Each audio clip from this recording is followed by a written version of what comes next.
오늘 금요기도의 제목 타이틀이 성령과 교회 시대에서 성령과 신부 시대로. 교회 시대는 성령이 이 땅에 오순절날 강림하심으로 말미암아 시작이 됐죠. 그래서 교회와 성령 시대. 좀 더 말하면 2000년 동안 교회와 성령의 시대. 그래서 모든 민족에 복음이 전해진 시대. 근데 지금은 보통 마지막 때라고 합니다. 그래서 성령과 이제 신부의 시대. 이제 이렇게 구분해서 볼 수가 이렇게 있겠죠. 그래서 성령의 교회 시대고 지금도 교회 시대고 또 성령의 신부 시대도 있다라는 것을 우리가 기억하고 살아야 하지 않겠습니까? 그런 이야기를 오늘 좀 해보게 되기를 이렇게 원합니다. 우리가 세상에 돌아가는 일들, 금요일들 이런 뉴스들을 보면서 금요일 날 영적 어떤 해석을 해보게 되기를 원합니다. 영적 깨달음 받기를 이렇게 원하는데 그런 것들을 잠시 이렇게 나누도록 이렇게 하겠습니다. 어느 회사에 로봇이 몇만 대요?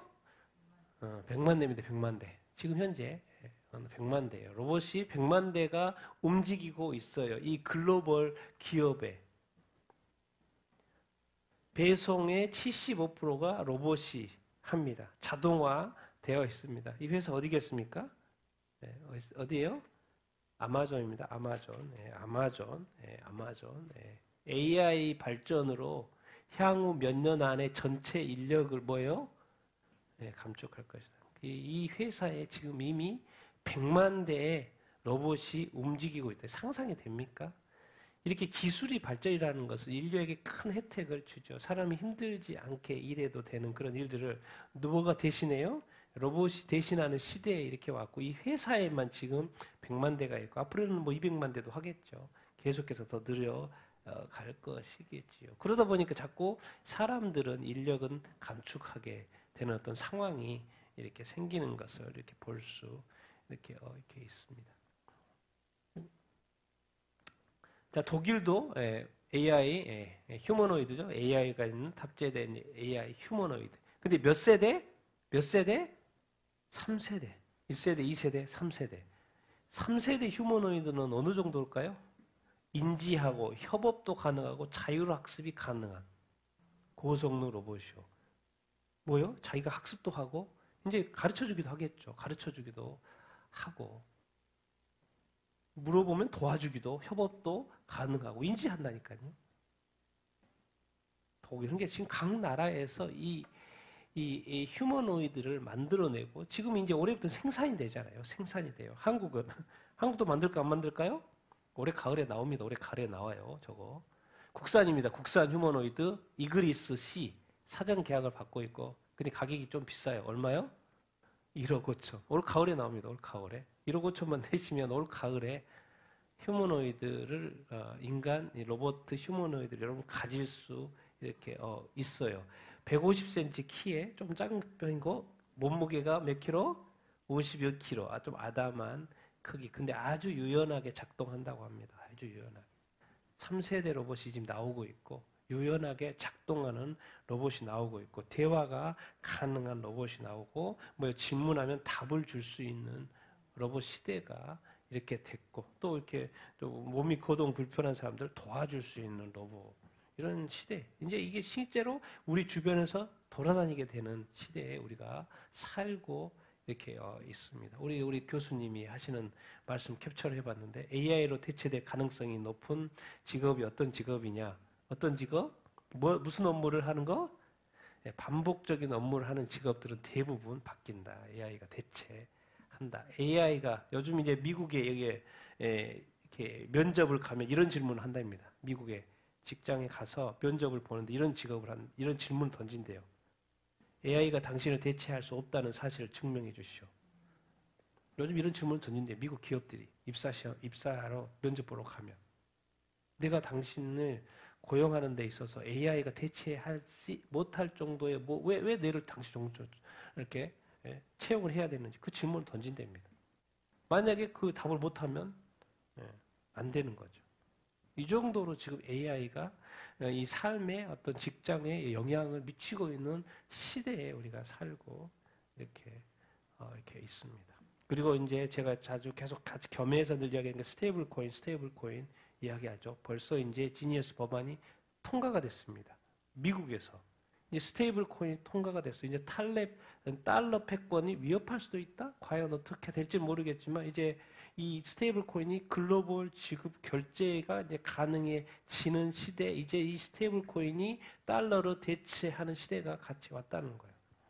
지금은 이제 이 달러라는 이 지폐, 이것의 어떤 기능이 이제는 저에게 디지털화 돼가지고 토큰화 돼가지고 이제 쓰이는 시대, 이제 법원까지 통과가 됐으니까 이런 것이 이제 문제 없이 이제 쓰이게 되겠죠. 법안 통과. 자, 리플, 계속 제가 리플 이야기하잖아요. 스테이블 코인 결제 인프라를 강화한다. 미국 은행 라이선스를 신청했다. 그러니까 이제 조만간에 법안도 통과되고 그래가지고 여기저기서 이제 스테이블 코인이 자연스럽게 쓰이게 될 거라는 것이죠. 이게 도대체 이 스테이블 코인 뭐냐? 지금 단계는 디지털 CBDC로 가는 거는 100% 뭐요? 디지털 화폐를 쓰는 것이고, 이 스테이블 코인 단계는 뭐냐? 잘 설명하고 있어요. 이 리플의 이 수석 부사장이. 기존 금융, 지금의 어떤 금융과 디지털 자산을 뭐요? 상호 어떻게 한다?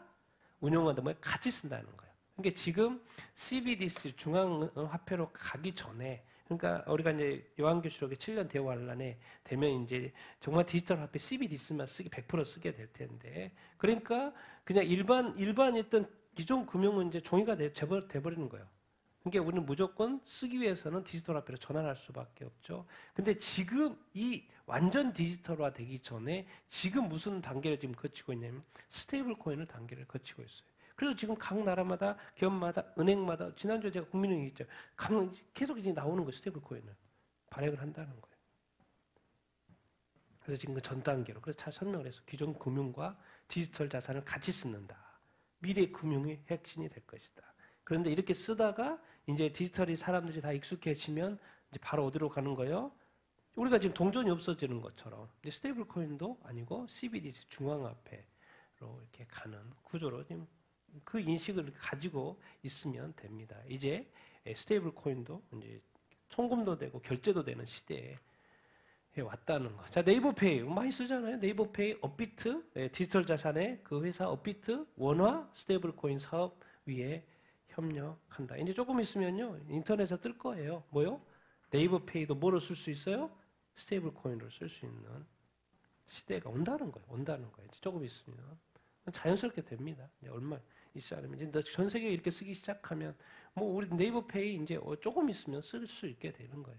이게 이제 결제 기능만 다 정해지면 정말 이게 디지털화 된다는 세상의 의미가 좋은 면도 있지만 안 좋은 면 뭐예요? 노르웨이의 댐을 해킹한 거예요. 그래서 댐 수문을 누가 열은 거예요? 해킹한 해커가. 몇 시간 동안? 4시간 동안. 그 수문을 자기가 열어버린 거예요. 오지도 않고 디지털로 해킹을 해가지고 그 댐의 프로그램을 해킹해가지고 자기가 댐을 문을 열어버린 거예요. 그래서 4시간 동안 물이 엄청나게 막류가 돼버린 거예요. 완전 개방. 이게 바로 디지털 사회의 단점이기도 하죠. 왜 해킹되면 뭐요? 자기가 그 안에서 조절해야 되고 해야 되는 건데 수문도 멀리에서 열 수 있다. 그러니까 요즘에 많은 사고들이 일어나잖아요. 이런 것들이 디지털로 해킹해서 일어날 수도 있다는 거예요. 참 이런 모습. 이게 실제로 노르웨이에서 댐이 해킹이 돼서 수문이 그냥 열어버리는 이런 사례가 발생을 했다라는 거예요. 요즘에 지금 난리죠. 날씨가 앞으로는 매년마다 날씨가 이 폭염 때문에 남유럽 46도, 미국 동부 포르투갈 46도, 스페인 46도, 프랑스 46도, 바르셀로나도 100년 만에. 그러니까 매년마다 지금 이 폭염으로 앞으로는 더 폭염. 그래서 이제 어떤 인터뷰 기사 이렇게 보면 전문가가 기상학자가 이야기하는 거예요. 앞으로는 그냥 이렇게 살아야 합니다. 이렇게 이야기하더라고요. 이렇게 살아야 합니다. 이게 일상화가 돼서 이렇게 살아야 합니다라고 이야기를 하더라고요. 그 옛날 시대로 가지 않는다는 거예요. 이제는 이미 여름 되면 이 폭염으로 고생하며 살 수밖에 없다라는 거예요. 나는 이것이 누가 뭐 그림인 줄 뭐 이렇게 그려낸 건 줄 알았더니 실제로 포르투갈에 나타난 구름이래요. 롤 구름이라고. 하늘에 쓰나 실제로 이런 구름이 있나 봐요. 마치 보면 이렇게 뭐가 오는 것 같은 느낌이에요. 쓰나미가 오는 듯한 느낌이 이 바다에 이것이 실제로 롤구름이 떠가지고 사진. 난 그래서 이걸 누가 그린 것 같은 느낌이 들건데 이 역대급 폭염 때문에 포르투갈에서 이 희귀한 롤구름이 떴다고 해서 찍은 거예요. 실제라는 거죠. 저게 실제라는 거죠.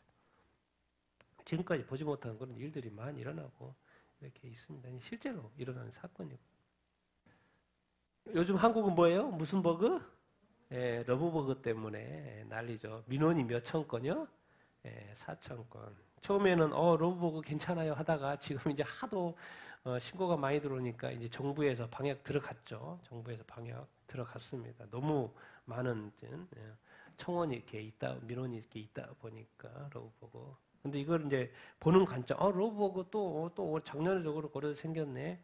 그런데 지금 전 세계가 폭염인 것처럼 한국도 뭐예요? 일종의 재앙 개념으로 볼 수 있어야 합니다, 여러분. 이걸 그냥 뭐 또 러브버그 있었으니까 방치하고 끝 이런 개념이 아니라 이런 재앙들은 앞으로도 엄청나게 더 일어날 겁니다. 그 중에 하나의 어떤 개념으로 보시면 이렇게 돼요. 한국도 이런 자연 재앙을 겪을 수밖에 이렇게 없죠. 요즘에 이제 가장 핫한 뉴스가 자연 재앙에 있어서 뭐예요? 동일본 지진이에요. 이게 웬만해서는 끝나야 되는데 지금 2주째 계속되고 있는 거예요. 그래서 지금 1000회가 넘었고 13일 동안 도카라 열도에서 중요한 건 이 도카라 열도에서 일어나고 있다는 거예요. 도카라 열도에서 지금 어디까지 지진이 일어나요? 여기서 5.1인데 5.5까지 흔들리는 지진이 도카라 열도에서 일어나고 있으니까 이게 지금 바짝 긴장하고 이렇게 있죠. 이 책의 애원도 이거 진짜 아니야 혹시? 진짜 아니야? 근데 이제 여기서 제가 이 그림을 가져온 건 여기에 한국신문이니까 뭐라고 돼 있어요? 어디에도 영향 받는다? 한반도에도 영향이 있을 거라는 식으로 기사가 나와 있어요. 그래서 이거 괴담으로 끝났으면 좋겠다 이야기를 하는데 그 사람의 그림에는 정확히 일본과 태평양의 중간이에요. 아니, 필리핀의 중간이에요.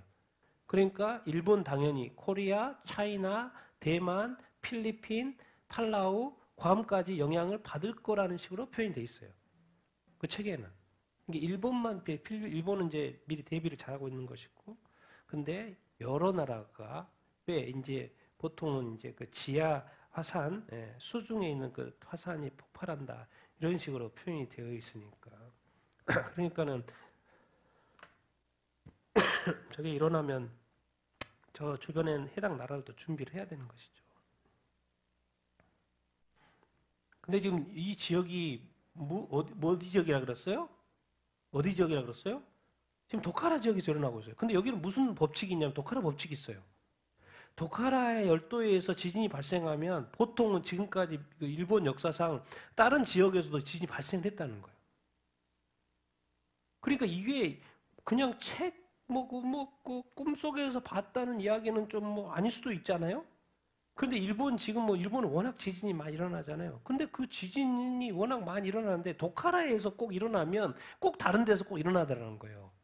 그런데 지금 이 1000회가 넘는 1100회가 넘었죠, 지금.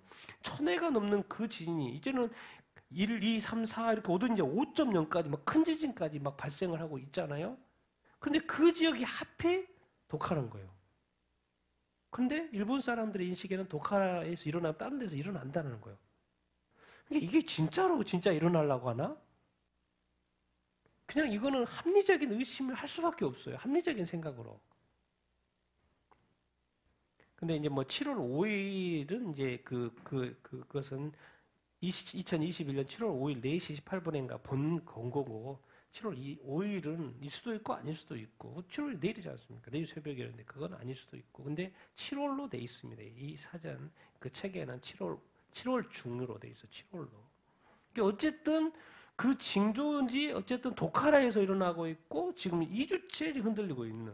그래서 이제 그 지진의 강도가 세지고 있는 이런 상황이라는 거. 가만히 보고 있으면 일어나면은 봉이 되겠지만 이것이 미리 지금 경고하는 거 아닌가. 그래서 일본은 지금 엄청나게 준비를 하고 있는 상황. 정말 무섭습니다. 이게 지금 리버풀의 축구 선수예요. 28살밖에 안 되고 결혼한 지 얼마 안 됐고 애기도 이제 3명 애기도 있어요. 아내도 있고. 근데 28이고 훌륭한 선수, 포르투갈 출신 훌륭한 선수. 그래서 포르투갈 선수 호나두가 이제 함께 할 거다 애도했는데 이 조타 선수가 동생과 차 타고 가다가 그냥 죽어버렸어요.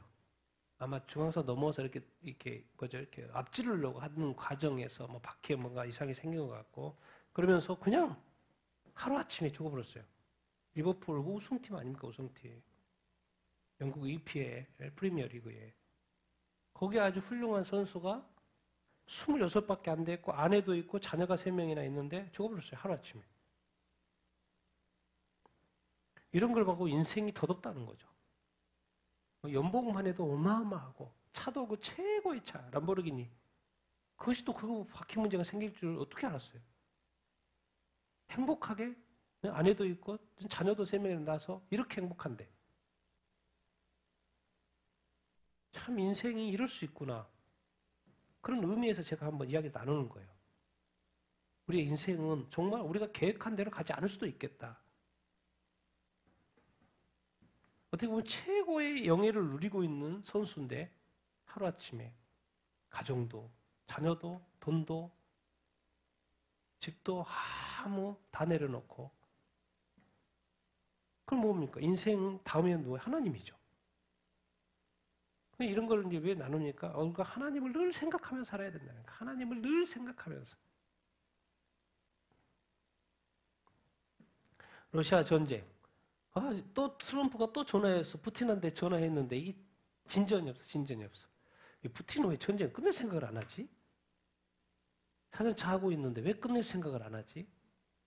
계속 뭔가 이렇게 중재를 하는데 푸틴이 안 끝내. 그런데다 어디까지 나와 이제 러시아가 북한이 러시아의 병력을 얼마나 추가한다고요? 추가 파병 몇만? 3만을 추가하는데 지금 12,000인가 했었는데 그래서 4,000명이 사상을 했죠. 12,000명 중에 4,000명 죽거나 다치거나. 그런데 또 몇만을? 그러면 3만이 가고 그럼 3만이 또 전투에 투입되고 그 말은 지금 푸틴의 생각 속에는 전투를 좀 더 한다 안 한다? 한다는 그런 계산이에요. 근데 그럼 전투가 러시아 우크라이나 전쟁이 좀 더 간다는 이야기인가? 그런 생각이 절로 들고 거기에 중심에 누가 있다는 거요? 북한이 있다는 거예요. 북한은 뭐 당연히 돈 벌려고 그렇고 하고 하는 거겠지만은 전쟁이 좀 더 갈 건가? 그런 생각을 해보게 되죠. 미국이 이란 핵을 이렇게 공격을 했었죠. 공격을 했는데 이제 이런 이야기 요즘에 공격해서 최대 몇 년 지연? 2년을 지연했다. 2년 지연했어도 뭐 핵물질이 뭐 어디 갔네, 뭐 숨겼네, 맞네. 그런데 어쨌든 이렇게 시설이 파괴가 됐으니까. 근데 몇 년 후에는 다시 또 될 거다? 이 시간이 이게 이란이 핵을 포기할까 안 할까요? 포기하지 않죠. 포기하지 않죠. 이대로 끝내고 싶지는 않을 거예요. 계속 또 할 텐데 이제 미국의 입장에서 한 2년은 걸릴 거다. 근데 IAEA 입장에서 뭐라 그래요? 네? 원자력 기구 국제 원자력 기구에서는 몇 개월 내에 우리는 가능하다. 농축이 가능하다. 이런 이야기다. 뭐가 맞는지 이렇게 모르겠죠. 시설이 있으면 할 수 있는데. 그러니까 어쨌든 이란의 입장에서는 포기가 쉽지 않을 겁니다. 포기가 쉽지 않을 거예요. 이게 바로 악한 마귀가 항상 이 독재자 한 사람을 잡으면 그 나라가 망할 수 있는 거예요. 그 나라를 끝낼 수 있는 거예요. 사실 북한은 김정은만 내려오면 되죠. 중국은 시진핑만 내려오면 돼요. 그냥 집단체제로 가면 돼요. 러시아는 푸틴만 내려오면 돼요. 러시아는 행복한 나라가 될 수 있어요. 뭐 지도자가 또 다른 지도 나오면 모르겠지만 잘못된 지도자만 내려오면 그 욕심만 버리면 그 나라는 진짜 좋은 나라가 될 수 있어요. 이란은 하메네이만 내려오면 돼요. 근데 절대로 안 내려오죠. 어쨌든 시설을 공격했는데 어쨌든 그럼 나중에 이게 뭐 어쨌든 핵무기가 생기고 공격할 건가? 그러다 보니까 IAEA하고 이제 협력 중단. 미국도 전화해가지고 뭐 협력 중단하면 안 되지. 그런 이야기 하고 있고. 아니, 더 이상 뭐 이렇게 못 하겠네. 그 말 뭔 말이에요? IAEA하고 협력 중단하는 건 IAEA에게 어떤 조사를 안 받는다는 것이고 조사를 안 받는다는 뭔 이야기예요? 핵무기를 계속 한다 그 말인 거예요. 그만 한다. 끝나지 않을 겁니다. 쉽게 끝나잖아요. 이제 이제 이스라엘 60일 가자 휴전하는 데 있어서 수용을 이제 이스라엘이 한 상태고 이제 하마스에게 주사위가 넘어갔어요. 할 거냐 안 할 거냐. 그래서 지금 아마 60일 2달 휴전이 들어갈 수가 있을 것 같아요. 이제 남은 거는 이렇게 인질이죠. 그래서 이제 60일 휴전 조건이 이거예요. 60일간 10명, 지금 보통 한 50명 중에 20명, 23명, 20명 살아있다고 그러고, 살아있는 그 절반 10명을 돌려보내고, 세 그룹으로 나뉘어 인계 18명의 사망한 포로 석방, 사망했으니까 나머지는 20몇 명도 죽었으니까, 그 죽은 시신도 돌려보내고, 특별히 20명 중에서 10명 살아있는 인질 보내는 조건으로 60일 휴전. 그것으로 지금 내걸었는데, 이것을 이제, 하마스가 어떻게 조만간에 뉴스 나오겠죠. 하마스만 동의하면 되는 거니까. 그런데 이제 이런 뉴스가 있어요. 미국 국무부에서 보니까 유엔이 누구하고 연계돼 있어요? 하마스하고 연계돼 있어요. 그러니까 뭔가 일 처리가 안 되는 거예요. 일 처리가 안 되는 거예요. 가져지고 일이 안 되는 거예요. 그래서 이 하마스에 뭔가 인도주의 물건이 들어가도 다 뭐예요? 많이 어디서 다 가져가 버려요? 하마스에 다 가져가 버리는 거예요. 그래서 미국이 이번에는 어떤 방법을 썼냐면 가자 인도주의 재단의 GHF를 통해서 저기를 한 거예요. 물품을 보낸 거예요. 가자 지구로 들어보내고 나눠주고 그랬더니 잘 되는 거예요. 그래 이런 식으로 한다 이제 이런 이야기를 한 거예요.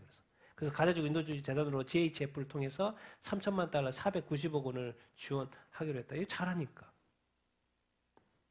근데 오히려 유엔한테 맡기면 뭐가 작은 거예요? 그 유엔 여러 기구 있잖아요. 알고 봤더니 다 하나수와 친팔레스타인이고 하마스하고 연계되어 있는 거예요. 그래서 일이 제대로 안 됐다. 그런 이야기가 지금 나와 있는 거죠. 제대로 될 수 있는 기관을 통해서 하겠다. 그런 이야기인 거고. 시리아와 지금 뭐 이게 아브라함 협정에 들어오냐 안 들어오냐 그런 이야기였는데 지난주 이야기인데 지금은 또 뭐다?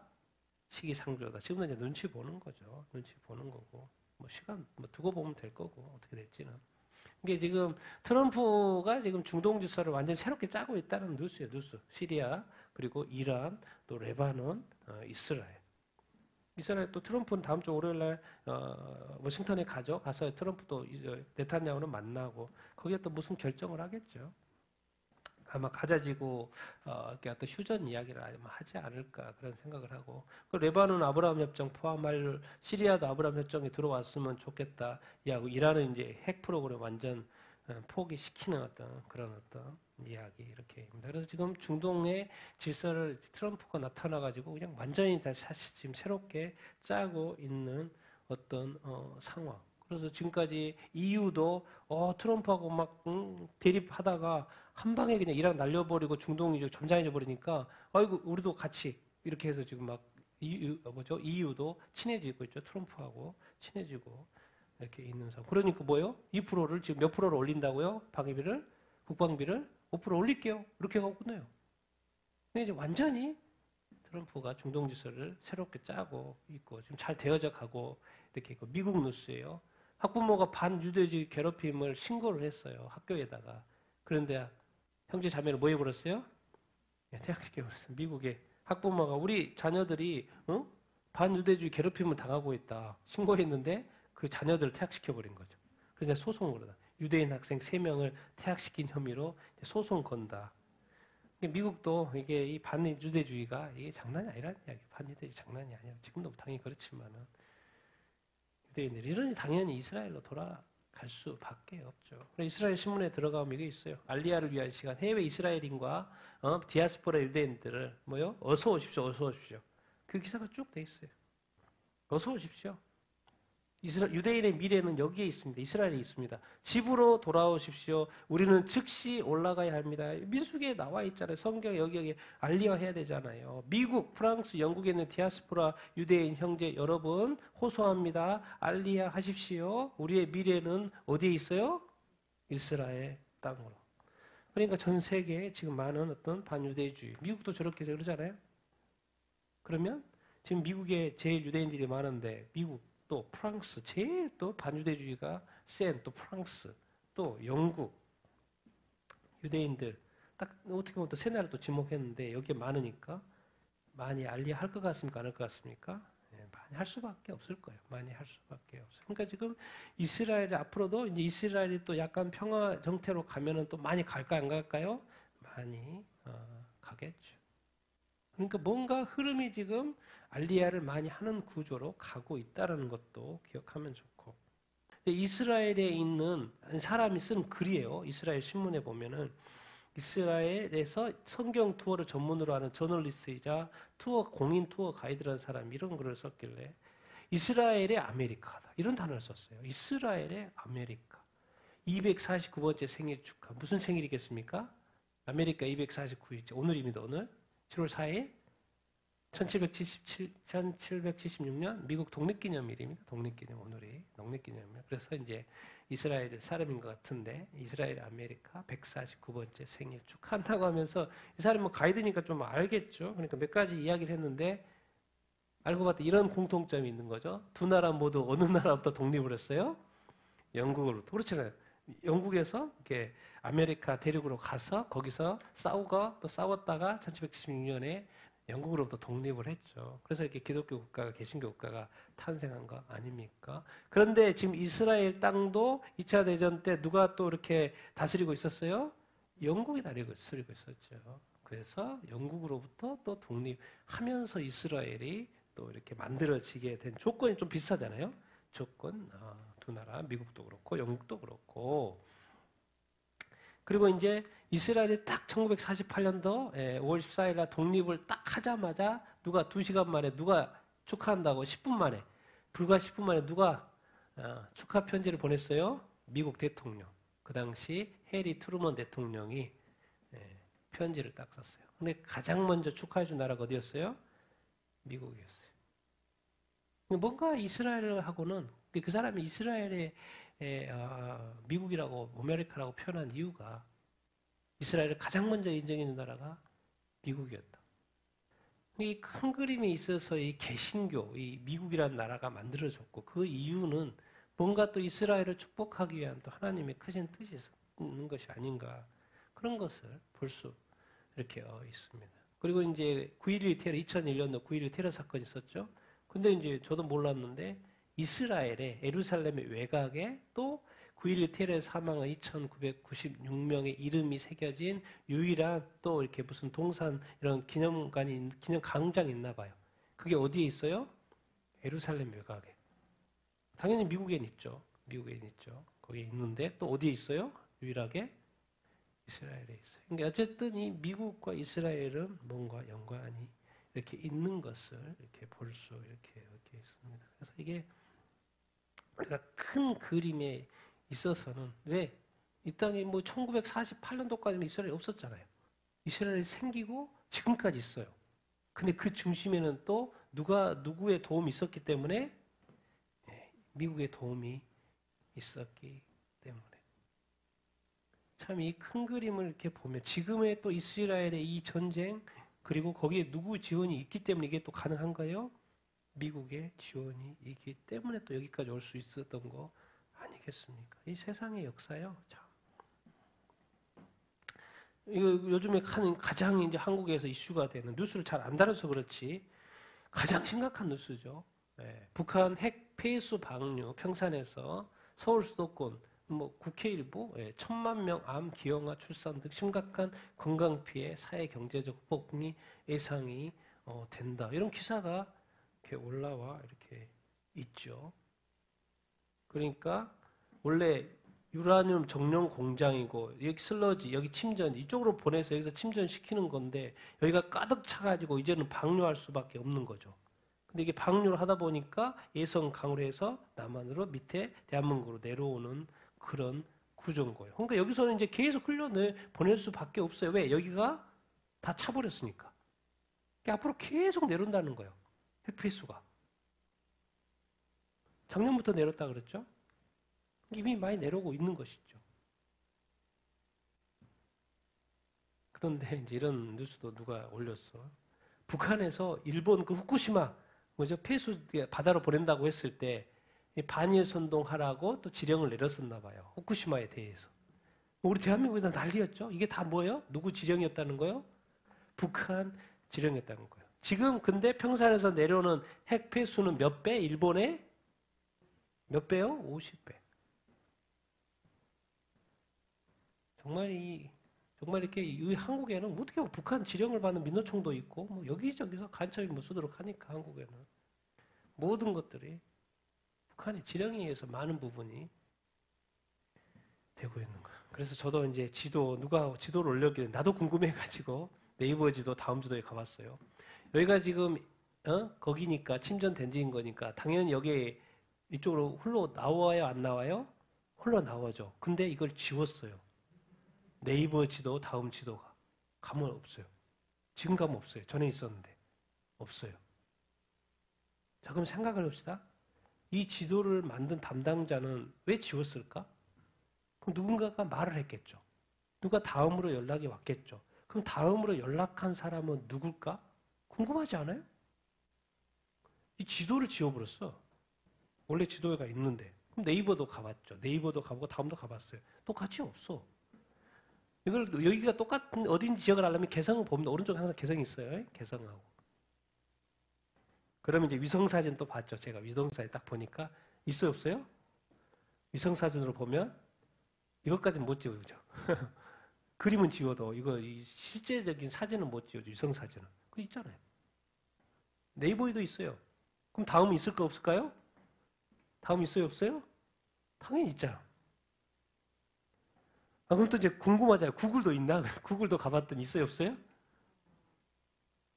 원래 있는 건데 다음과 네이버가 일부러 지운 거죠.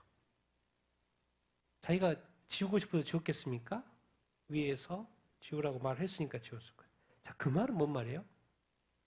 이게 지금 필수가 흘러오고 있다는 것이 사실이다 아니다? 사실이다. 사실이니까 뭐요? 은폐를 하기 위해서 지우라고 했겠죠. 그럼 누굴까? 궁금하지 않아요? 북한일까? 북한에 남한에 누구한테 지시를 했고 또 다음에 네이버에 사람들이 움직였을까? 한통속이네. 피해는 누가 봐요? 밑에 있는 우리 여기 이쪽에 있는 사람들 피해 보겠죠. 그래서 이제 이게 이슈가 되니까 오늘인가 뉴스 떴어요. 정부에서 차원에서 여기저기 검사해 보겠다고. 왜? 보니까 오늘 누구죠? 그라운드스에서 봤으니까 매일신문에서 갔더라고. 이미 수치가 높게 나와요. 그러니까 이슈가 되니까 이제 가겠다.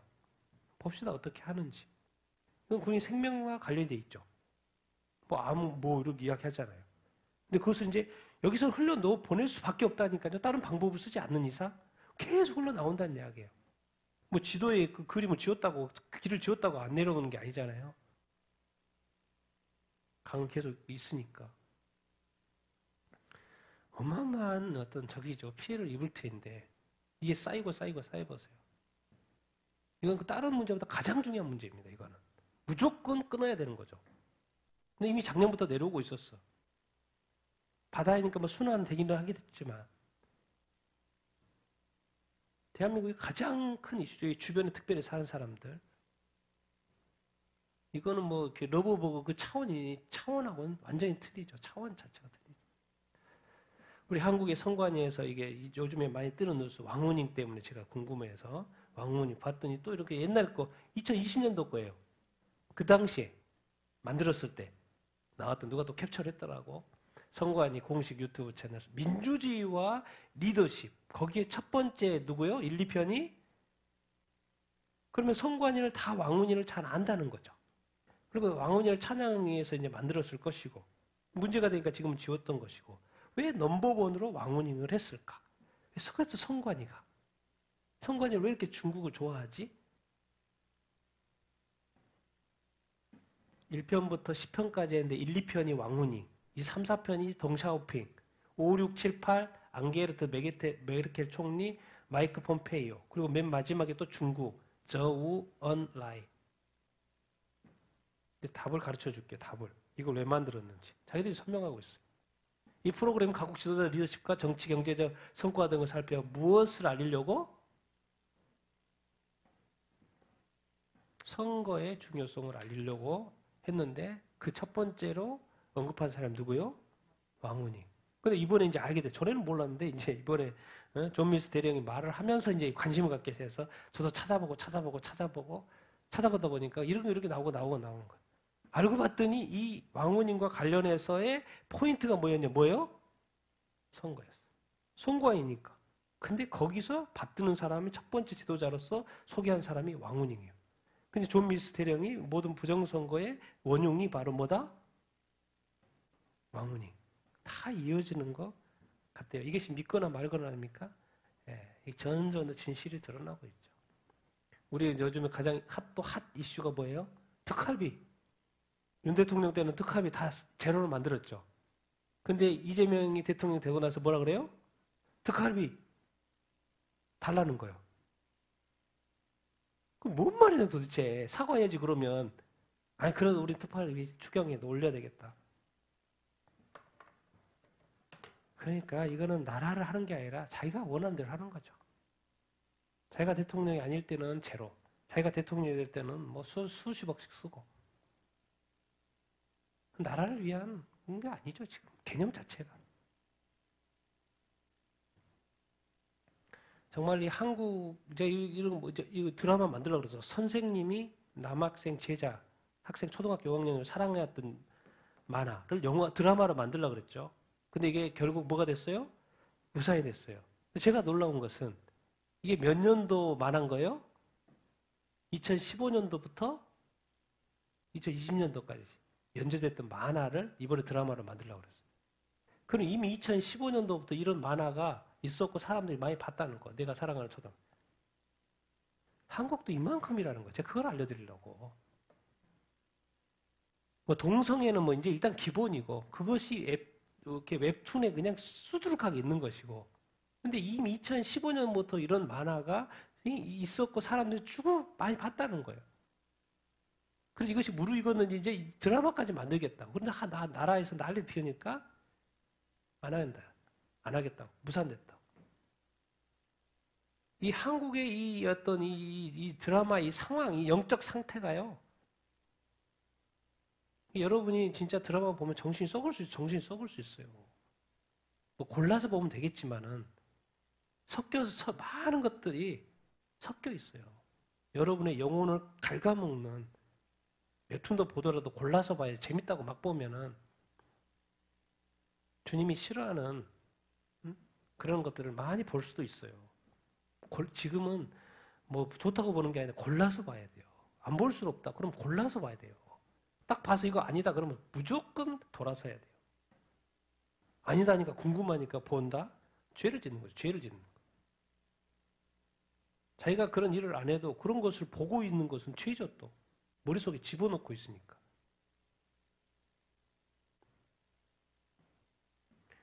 그래서 내가 이거 결국에 무산됐으니까 좋네라고 했는데 기사를 읽어보니까 2015년도부터 연재됐던 거예요. 이미 볼 사람 다 봤네. 드라마를 안 만들었을 뿐이지.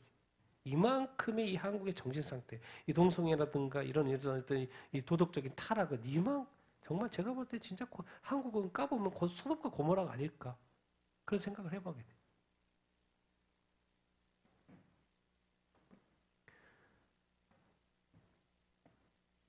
침례교 신학 대학교입니다. 대학 기관 평가가 2025년에 이제 평가를 해서 결과가 나왔어요. 이제 최근에. 근데 뭐가 나온 거예요?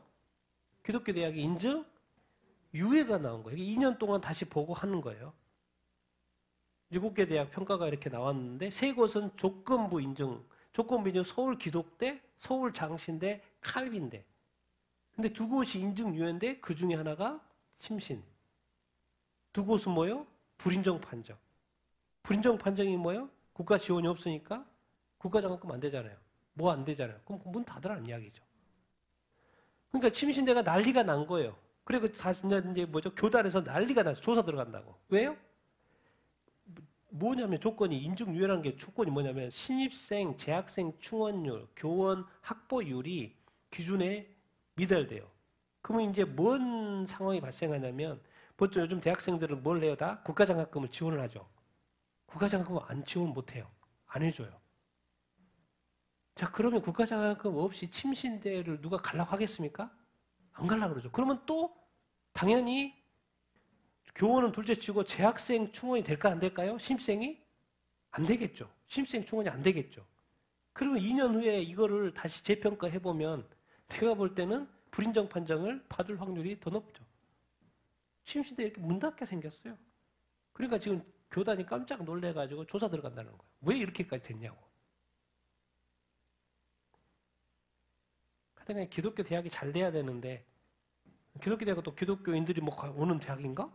그러니까 또 일반 사람들이 안 오게 되고 그럼 뭐 기독교인들이 요즘에 교회 기독교인 수가 얼마나 빠지고 있습니까? 그러니까 지금 기독교 대학에 올 사람이 점점 줄어들죠. 학생도 줄고 뭐도 줄고. 근데 기독교 대학은 앞으로 미래가 없는 거죠.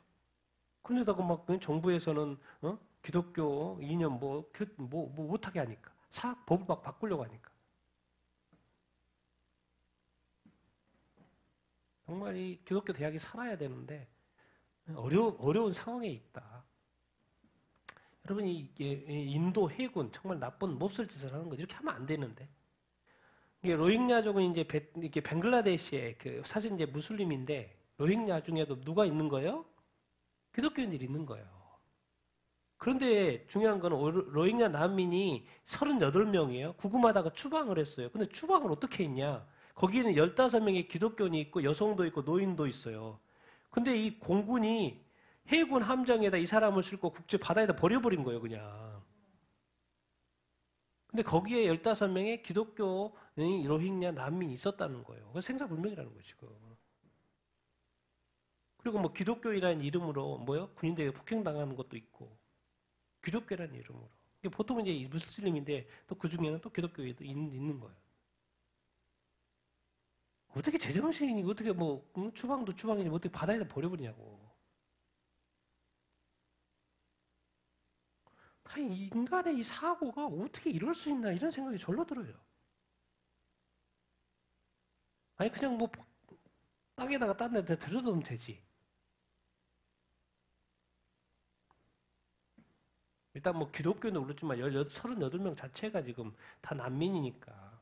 원래 법상으로는 국제법상 그럴 수 없어요. 이렇게 할 수 없어요. 그러니까 이제 어디로 이렇게 방글라데시로 넘어가고 미얀마에서 방글라데시로 이렇게 넘어가고 또 인도로 넘어가는 이렇게 되는 거죠. 양쪽으로 이렇게 되는 건데 인도에서 저렇게 이제 어떻게 보면 하면 안 되는데 이렇게 했다 이 말이에요. 근데 거기는 또 기독교인들이 또 포함이 돼 있었다. 그런 이야기를 이렇게 하는 거죠.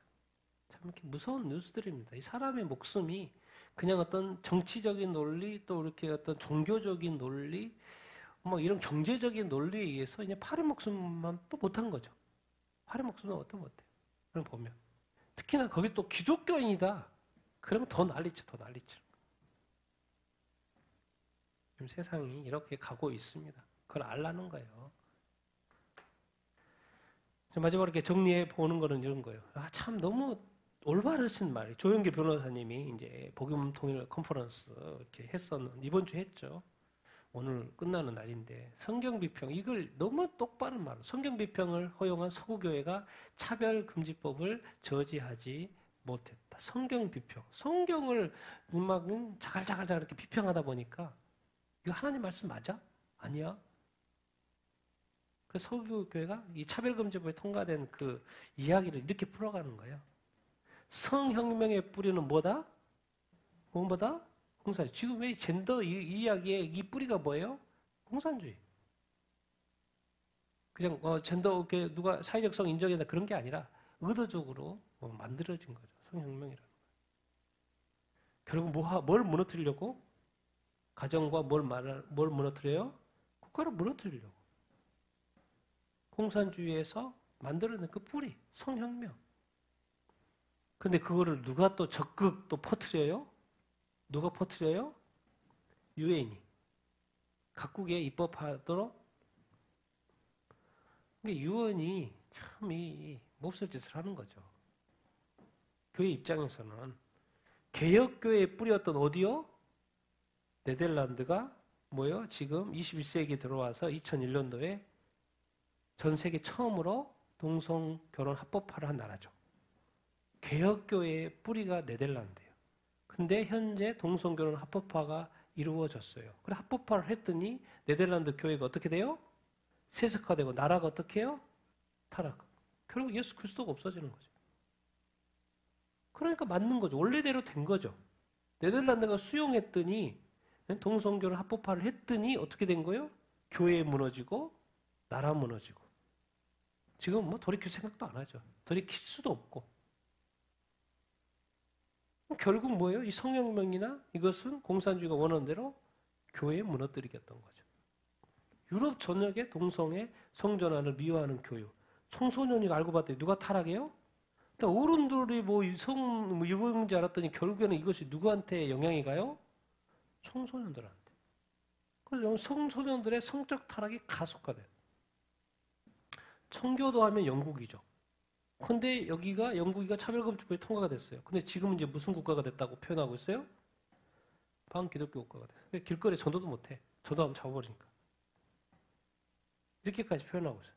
청교도의 산실이었는 영국이 거의 반국가 차별금지가 통과돼서 반기독교 국가가 돼버렸다. 영국 교회는 이미 경고했어. 19세기에 개혁주의 찰스 스퍼전 웬만한 사람 다 알죠? 찰스 스퍼전이 경고했다는 거예요. 경고해서 성경 비평 이런 이거 받아들이면 안 된다. 근데 받아들였고 영국이 결국 뭐예요? 스펄전 목사님 조언 무시하다가 지금 이 꼴이 된 거죠. 기독교 국가가 반기독교 국가. 그리고 개신교죠. 청교도는 개신교죠. 천년의 암흑시대의 가톨릭 국가에서 이제 개신교 국가로 왔던 그 영국, 그것을 시작했던 그 영국, 거기에 산실, 청교도의 그 본산. 근데 지금 시간이 지나봤더니 반기독교 국가였다가 표현됐어요. 이 기독교가 너무 어려워진 거지. 17세기부터 시작된 뭐요? 항상 자유주의 신학. 17세기부터. 참 오래도 됐어요. 참 오래도 됐어요. 이 자유주의 신학이. 이 자유주의가 들어온 거예요. 그럼 결국 교회에 와서 뭘 하는 거예요? 공산주의도 들어오고 자유주의도 들어오고 자유 좋네. 근데 결국 자유가 들어와서 뭘 자꾸 건드리는 거예요? 성경을 건드리는 거예요. 성경을 자유롭게 비판하는 거예요.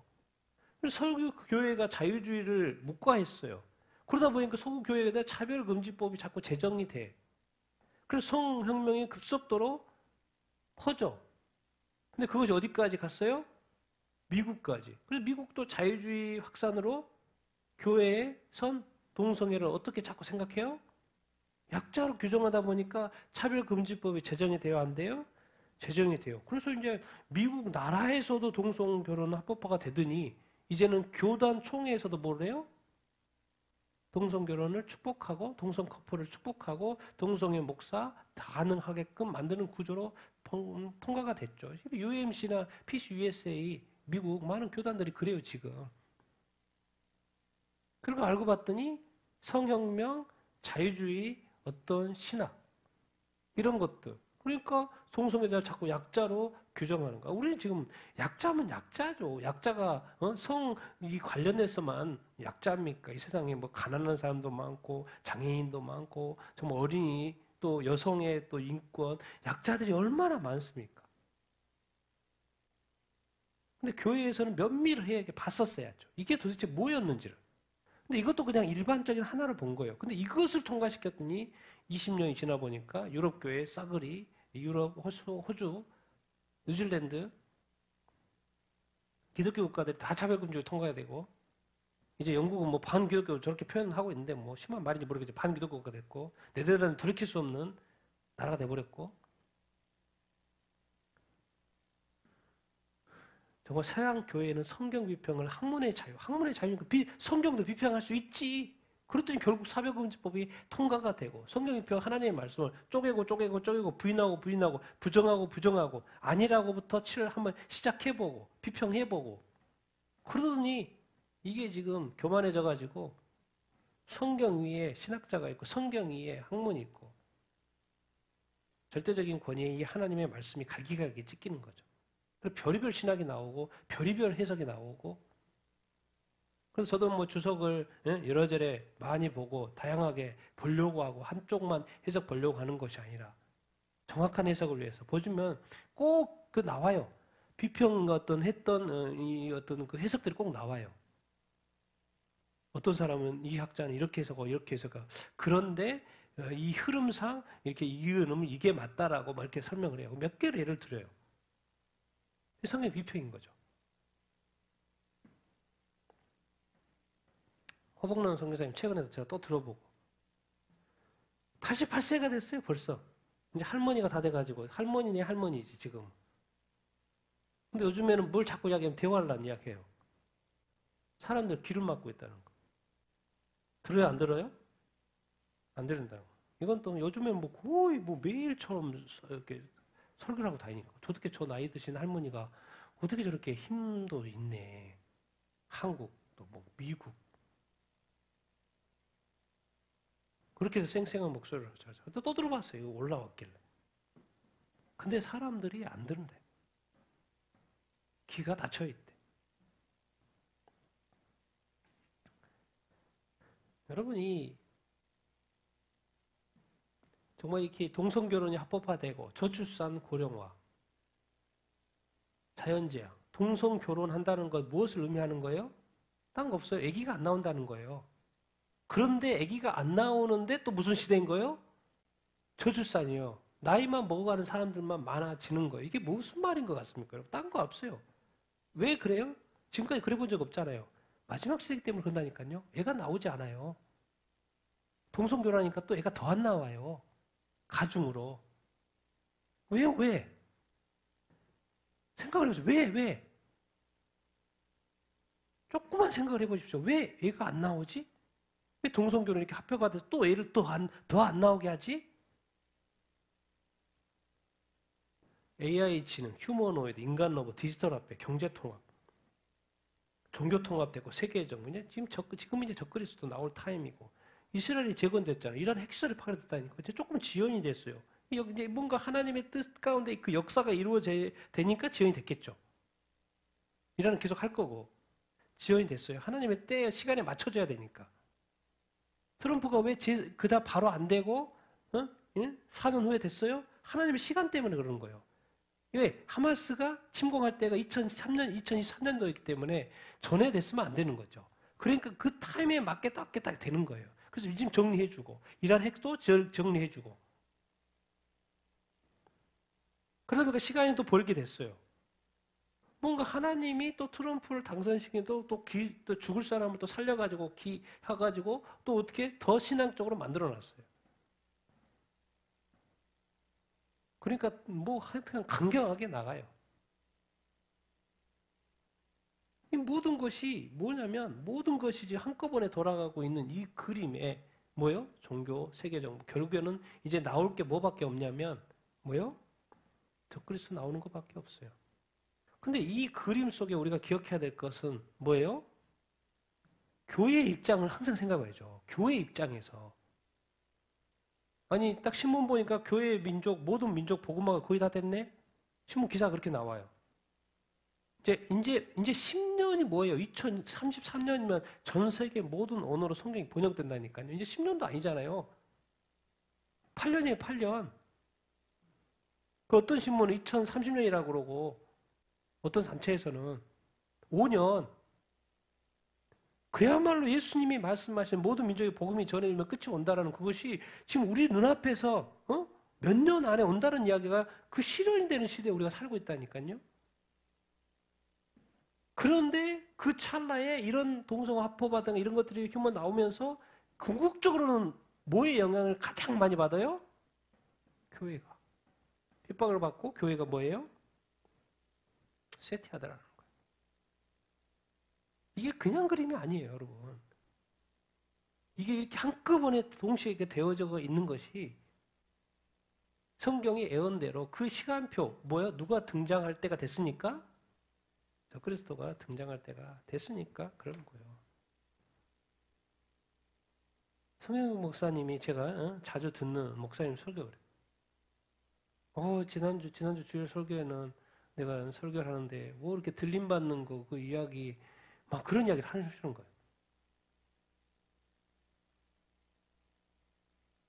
정말 무슨 때가 오고 있어요. 제가 볼 때는. 그래서 우리가 정말 이렇게 깨어 있어야 될 타임인 것을 결국 저는 이제 교회니까 교회 입장에서 늘 생각하면 이 돌아가는 일 가운데 교회가 근데 제일 어려워지는 게 뭐예요? 교회인 거예요. 교회.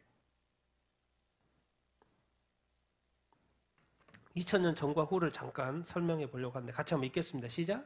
오순절날이 이미 이름에 그들이 다 같이 한 곳에 모였더니 호련히 하늘로부터 급하고 강한 바람 같은 소리가 있어 그들이 앉은 온 집에 가득하며 마치 불의 혀가처럼 갈라지는 것들이 그들에게 보여 각 사람 위에 하나씩 임하여 있더니 그들이 다 성령의 충만함을 받고 성령이 말하게 하심을 따라 다른 언어들로 말하기를 시작하니라. 하나님이 말씀하시기를 말세에 내가 내 영을 모든 육체에 보여주리니 주의 크고 두려운 날이 이르기 전에 해가 변하여 어두워지고 달이 변하여 피가 되리라.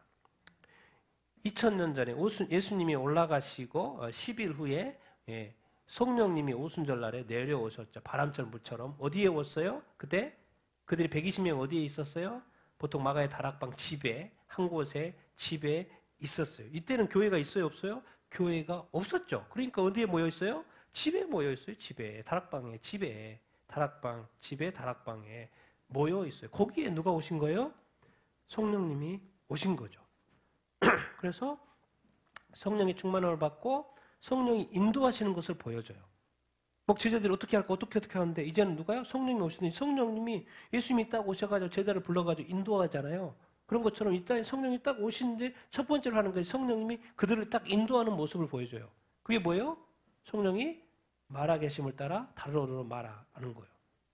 그래서 그 인도하시는 모습을 보죠. 아, 성령이 인도하시는구나. 그래서 이제 요엘서 2장 28절에 예언한 대로 하나님이 말씀하셨어요. 요엘서에 예언했는데 말세에 내가 내 영을 모든 육체, 지금 모든 육체의 영을 성령을 부어주시는 것은 지금이 말세다. 예수님이 이 땅에 딱 오셨다고 가셨잖아요. 오신 것 자체가 뭐가 시작이 된 거예요? 심판. 그래서 성경의 표현은 뭐라 하냐면 예수님이 이 땅에 오셔서 마귀를 심판했죠. 그런데 말하자면 예수 그리스도를 믿지 않으면 심판을 받은 거나 마찬가지다라는 표현을 쓰고 있죠. 이미 심판이 된 거예요? 안 된 거예요? 된 거나 마찬가지라는 거예요. 그리고 나중에 실행이 될 뿐인 거지. 마귀는 천연왕국에 유황불목에서 들어가고 또 예수 믿고 믿지 않고 죽으면 뭐요? 유황불목에 백보자 심판을 받아 유황불목에 돼. 근데 심판이 실행이 되는 거고. 사탄은 이미 심판을 받았고 사람에게는 지금 뭐가 주어지는 거예요? 구원의 때, 은혜의 때이기 때문에 구원의 기회가 주어진 거죠. 이 말세. 근데 이 말세도 끝나요. 이 종말이 와요. 그 표현되어 있어 2장에. 주의 크고 영화로운 날이 이르기 전에. 이게 언제 나요? 지금 재림하실 때죠. 그 심판 때 심판. 그러니까 지난 2000년 전에 뭐가 시작이 된 거예요? 뭐가요? 성령과 함께 뭐예요? 교회 시대. 그러니까 교회 시대는 뭐예요? 사역의 시대예요. 사역이 죽으라고 사역하는 거예요. 죽으라고 사역하는 거예요. 왜? 사역 중에는 복음도 전하고 교회에 그 5가지가 어떤 기능이 있잖아요. 그거 열심히 하는 거 서로 교제도 하고 성경 공부도 열심히 하고 예배도 열심히 드리고 열심히 하는 거예요. 교회의 시대는 무슨 시대? 사역의 시대. 사역에 올인하는 시대. 복음도 전하고 성교도 하고 전도도 하고 예배도 열심히 드리고 찬송도 열심히 하고 사역의 시대입니다. 그래서 모든 민족이 복음화가 될 때까지. 그리고 지금 딱 열어보니까 신문에 거의 복음화가 됐다 나오잖아요. 그래서 교회가 세상으로부터 뭘 돼야 된다? 구별돼야 된다. 근데 그 구별되게 되는 그 교회가 네덜란드에 갔더니 뭐예요? 어떻게 돼 있어요? 다 세속화되어 있는 거예요. 구별되어 살아야 되는데 2000년 지났더니 세속화됐어요. 왜? 기독교 역사가 유럽이니까 1517년에 종교개혁이 일어나고 그 다 유럽에 영향받은 거 아니에요. 근데 몇 병이 지나더니 다 세속화돼가지고 교회가 있는지 없는지 세상에서 구별되어 살아야 되는데 교회가 쇠퇴돼서. 그래서 2000년 동안 그래서 전 세계 복음화가 됐던 것이고. 그런데 이제 마지막 성경책에 이렇게 돼 있죠. 같이 읽겠습니다. 시작. 요한은 아시아에 있는 7 교회에 편지하노니 이제도 계시고 전에도 계셨고 장차 오실 이와 그의 보좌 앞에 있는 7 영과 또 충성된 증인으로 죽은 자들 가운데서 먼저 나시고 땅의 임금들의 머리가 되신 예수 그리스도 말미암아 은혜와 평강이 너에게 있기를 원하노라. 우리를 사랑하사 그의 피로 우리 죄에서 우리를 해방하시고 그의 아버지 하나님을 위하여 우리를 나라와 제사장으로 삼으신 그에게 영광과 능력이 세세토록 있기를 원하노라. 아멘. 볼지어다 그가 구름을 타고 오시리라. 각 사람의 눈이 그를 보겠고 그를 찌른 자들도 볼 것이요 땅에 있는 모든 족속이 그로 말미암아 애곡하리니 그러하리라. 아멘. 자, 2000년 전에는 교회가 있었어요, 없었어요? 없었어요. 그러니까 다락방 집에서 모였어요. 근데 이제 요한계시록은 뭐예요? 요한계시록은 뭐예요? 복음이 전해졌어요? 안 전해졌어요? 전해졌어요. 그러니까 교회가 있어요? 없어요? 교회가 있어요. 그 예수님이 승천하신 지가 30년. 그리고 이제 요한계시록 쓸 때니까 몇십 년 후잖아요. 몇십 년 후에 벌써 교회가 있는 거예요. 그리고 2000년 동안 복음이 전해졌으니까 전 세계 교회가 있어요? 없어요? 교회가 있어요. 그래서 이제 교회들한테 마지막으로 쓰는 거예요. 교회들한테. 여기서는 이제 요한을 통해서 요한계시록이니까 아시아에 있는 7교회. 하나님 이제도 계시고 전에도 계셨고 장차 오실 하나님 그 보좌 앞에 7영. 7영은 성령. 항상 7개 각각의 교회에 가니까 성령. 충성된 증인으로 예수님 이 땅에서 증언하셨잖아요. 하나님에 대해서 증인하고 전도자. 세상의 첫 번째 선교사. 증인으로서 전도자. 땅에 죽으시고 부활하신 모든 사람의 임금이 되신 예수 그리스도 하나님과 성령님과 예수 그리스도 정리하는 거예요. 그래서 교회에는 뭐가 있어요? 은혜와 평강. 우리를 사랑해서 그의 피로 우리 죄에서 우리를 뭐하고? 해방하시고 누구를 위하여? 하나님 아버지를 위하여. 하나님 아버지를 위하여. 하나님을 예배하고 하나님의 나라와 의를 구하고 모든 것이 하나님을 위해서 하나님의 나라를 위해서 복음을 위해서 우리를 뭐로 세웠어요? 나라와 또 뭐요? 제사장으로 삼았어요. 그분께 영광을 올려드리는 것이고.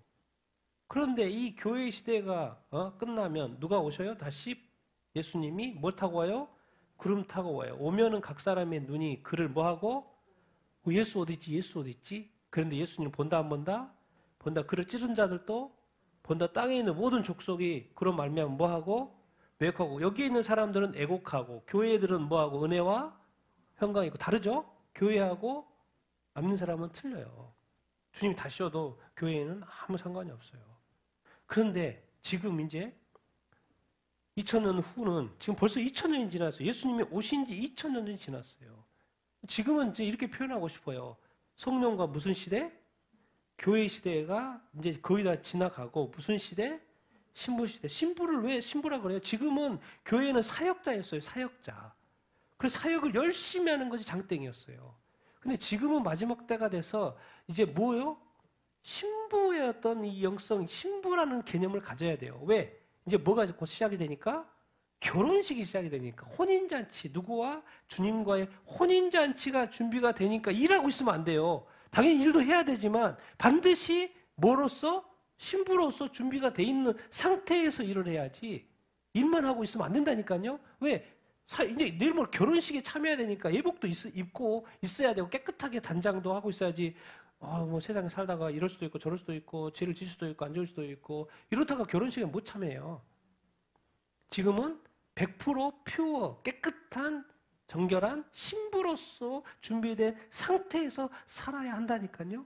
그래서 성경은 신부라는 걸 정확히 가르쳐줘요. 요한계시록에 불의한 자는 불의한 대로 그대로 살고 의로운 자는 의로운 자, 더러운 자는 더럽고 또 거룩한 자는 거룩한 자. 자기 두루마리를 빨아야 된다 안 빨아야 된다?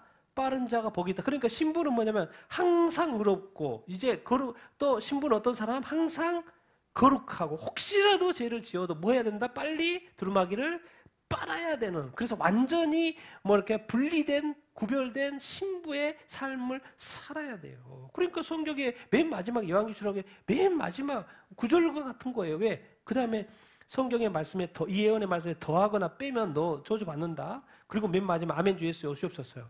그러니까 결론적으로 성경에 하시는 그 요한계시록 22장의 마지막에 구분이 뭐 이거 이 말씀이에요. 같이 읽어봐요. 시작. 성령과 신부가 말씀하시기를 오라 하시는도다. 듣는 자도 목마른 자도 원하는 자는 값없이 생명수를 마시라. 그리고 성령과 뭐라고 표현하고 있어요? 성령과 신부. 왜? 요한계시록이기 때문에. 마태복음에 사도행전에 신부라는 단어를 안 쓴다니까요. 복음 전에 열심히 해.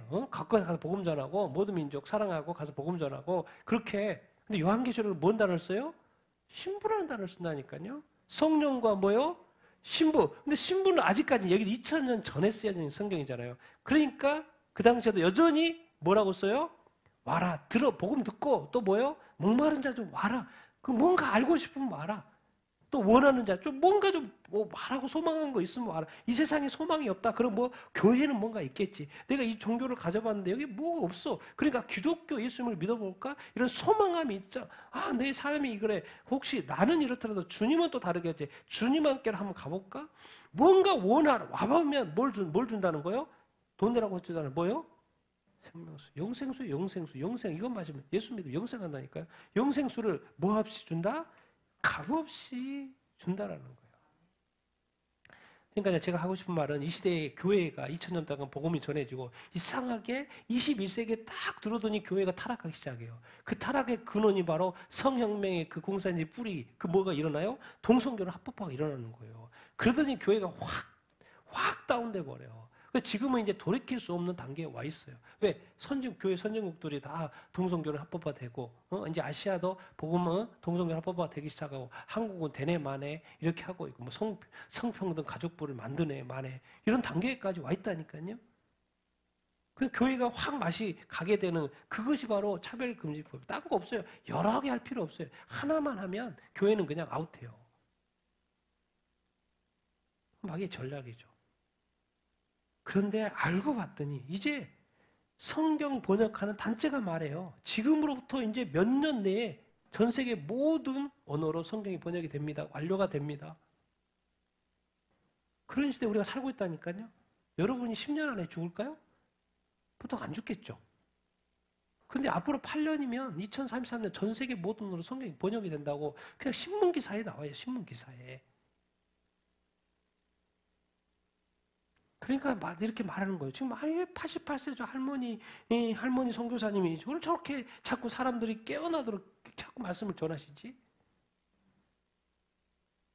왜 성 목사님은 죽었다가 이렇게 왜 주님을 또 만나봤는데 뭐요? 주님을 자꾸 너 모른다. 깨어가지고 자꾸 이렇게 회개 이야기를 하지? 지금까지 성 목사님처럼 사역 열심히 한 사람 없어요. 교회 부흥을 크게 몇 개 세계를 만들었으니까. 그 교회 부흥을 다 경험해봤는데 알고 봤더니 뭐요? 그 안에 핵심이 빠진 거예요.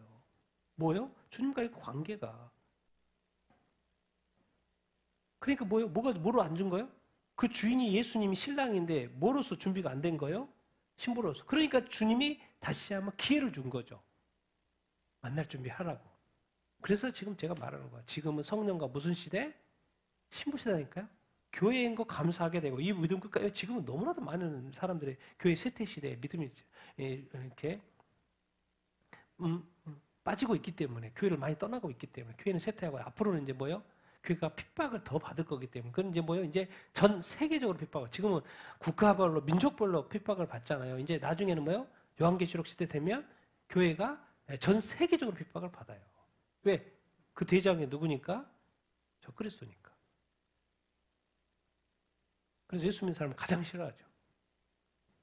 그런데 또 마치 또 성경 예언대로 보면 이제 어린 양의 혼인잔치가 때가 가까운 거예요. 그러니까 이제 뭘 준비해라?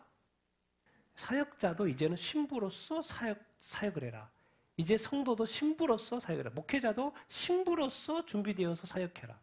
성도로서도 학생, 어리더라도 신부로서 준비되어서 공부하고 신부로서 준비되어서 직장생활하고 신부로서 준비되어서 사역하라고 목회자도 사역하고 신부로서 준비되어서 선교사도 사역만 열심히 하는 것도 당연히 해야 되겠지만은 뭐예요? 신부로서 준비되어서 선교도 사역도 하란 말이에요. 시대가 그렇다니까. 시대가 이제 몇 년 안에 성경 번역이 완료가 된다는 시대가 온다니까요. 그만큼 그렇기 때문에 많은 분들이 외치는 거예요. 지금은 뭐 할 때? 깨어 있어야 할 때입니다. 왜? 깨어 있지 않으면 교회 세상이 이렇게 바꿔버리고 자료물질이 다 통과가 돼가지고 뭐예요? 교회가 완전히 쇠퇴하는 시대에 살고 있으니까 깨어 있으십시오. 그러니까 우리가 교회의 시대만 생각하는데 여전히 우리 제가 한국 교회를 보면 이제 안타까운 부분이 그랬어요. 여전히 교회의 시대로만 생각하고 있는 거예요. 뭐 틀린 말이 아니죠. 여전히 교회 시대니까. 그런데 이 시대적인 모든 상황에 보니까 또 말세에게 종말일 때가 가까운 것도 맞다니까요. 같이 가르쳐줘야 되는데 한 가지만 여전히 가르쳐주고 있으니까 다들 성도들이 세속화되어져 가는 거예요. 세속화된 사고방식을 있는 거예요.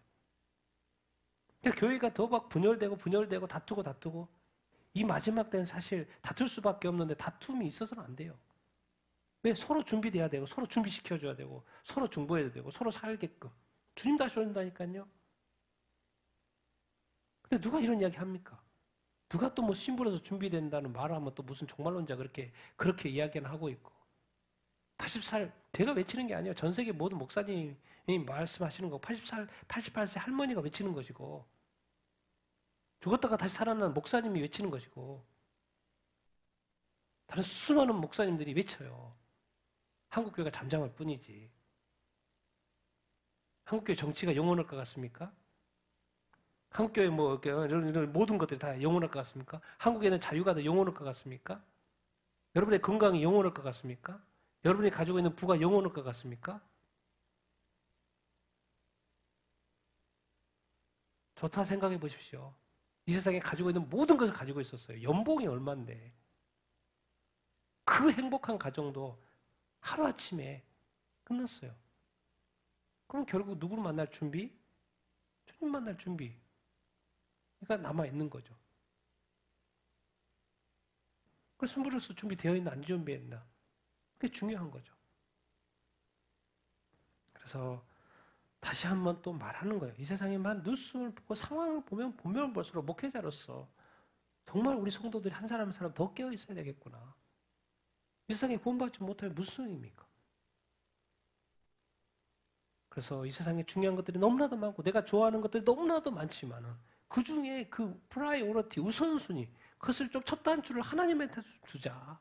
성경에 좀 두자. 이 복음 내 믿는 믿음을 좀 두자. 그거 다른 거 하지 말라는 이야기가 아니고 그 순서가 틀어졌으니까 정말 하나님 뜨겁게 사랑하고 우리 주님 뜨겁게 사랑하고 예배 좀 뜨겁게 정말 이렇게 드리고 기도 좀 정말 신실하게 성실하게 이렇게 하고 찬양도 열심히 하고 우리의 어떤 신앙의 그 뜨거운 신앙 그래서 교회 이야기하잖아요. 뜨뜻 미지근한 거 나 안 돼. 다 토해버릴 거야. 말하잖아요. 주님을 뜨겁게 사랑하고 서로 사랑하듯 뜨겁게 사랑하는 그런 시대가 됐지 않느냐. 그래서 예배 회복, 그래서 신앙의 회복을 이루어야 되는 때가 됐다. 그런 걸 말하는 거예요. 지금 그만 다 두고 하자 그런 이야기 하는 게 아니고 우선순위를 좀 바꿔서 이제 신부 영성 좀 갖고 교회 믿음 끝까지 잘 지키자 그런 이야기를 하는 거 아니겠습니까? 그래서 정말 이렇게 여러분 다 그리스도의 신부로서 늘 준비되어 살아가게 되길 바랍니다. 신부로서 준비되어서 열심히 살자 그 말인 거예요. 열심히 살자. 순서만 좀 바꿔보자. 때가 그러니까.